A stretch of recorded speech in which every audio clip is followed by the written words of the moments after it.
Bonjour, oui je sais mon personnage est un Among Us, je sais, j'avais pas d'inspi mais bref, aujourd'hui pour cette première vidéo je vais vous parler de la Vénus de Milo.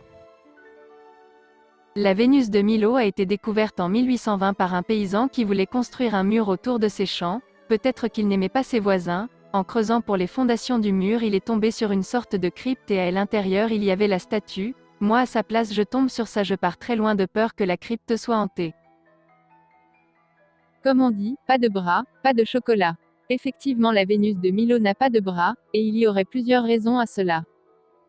Il y aurait un conflit avant de faire monter la statue sur un navire et que donc les bras se seraient cassés.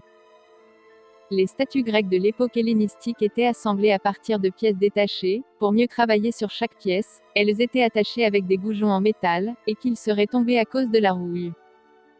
Ou alors il serait tombé tout seul ou dérobé. La statue avait des bijoux donc peut-être dérobé accompagné des bras.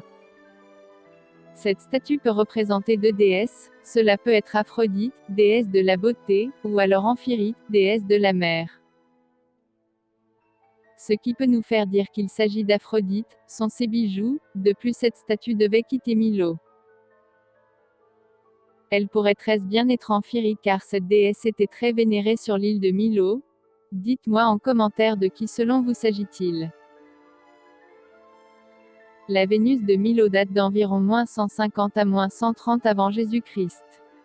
C'est une sculpture d'Alexandre d'Antioche. La Vénus de Milo est en marbre et elle mesure 202 cm de hauteur.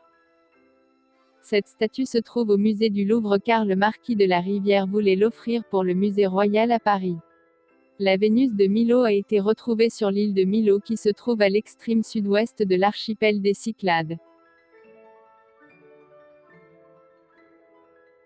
La victoire de Samothrace a été découverte en 1863 sur l'île de Samothrace. Pu est une île grecque de la mer Égée, dans la partie de la mer de Thrace, entre Imbros et Taos, près des côtes de la Thrace.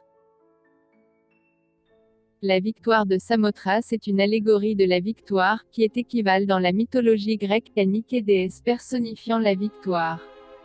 Elle est représentée avec des ailes car cela représente une victoire ailée.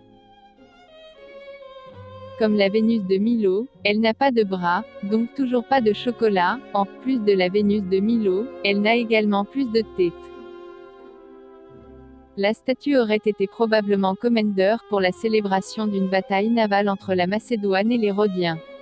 La statue devant représenter la déesse Nike, donc une victoire ailée atterrissant avec délicatesse sur la proue d'un navire. Comme sur la plupart des statues grecques, la statue a été constituée de plusieurs morceaux de marbre sculptés séparément, puis assemblés avec des goujons.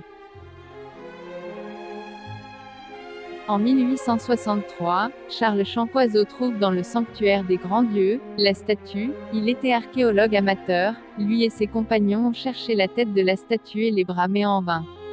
Charles Champoiseau avait pour ambition d'apporter leurs plus belles trouvailles pour le musée impérial à Paris. Ils ont quand même envoyé la statue en France. Elle a mis 1 an pour arriver au musée.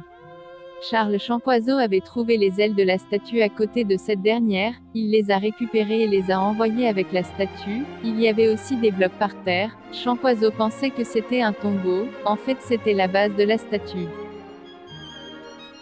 Donc au final on ne sait toujours pas pourquoi n'a-t-elle pas de bras. Peut-être que les goujons ont rouillé donc les bras seraient tombés ou alors que la tête se serait cassée en tombant. Ce ne sont que des hypothèses. Au final, il y aura eu 8 erreurs sur la victoire de Samothrace. La vidéo est finie. J'espère que cette vidéo vous aura plu, ou alors aidé. Si vous pouvez laisser un j'aime ou un commentaire, cela me ferait plaisir. Bref, je vous laisse avec Danse macabre de Camille Saint-Saëns.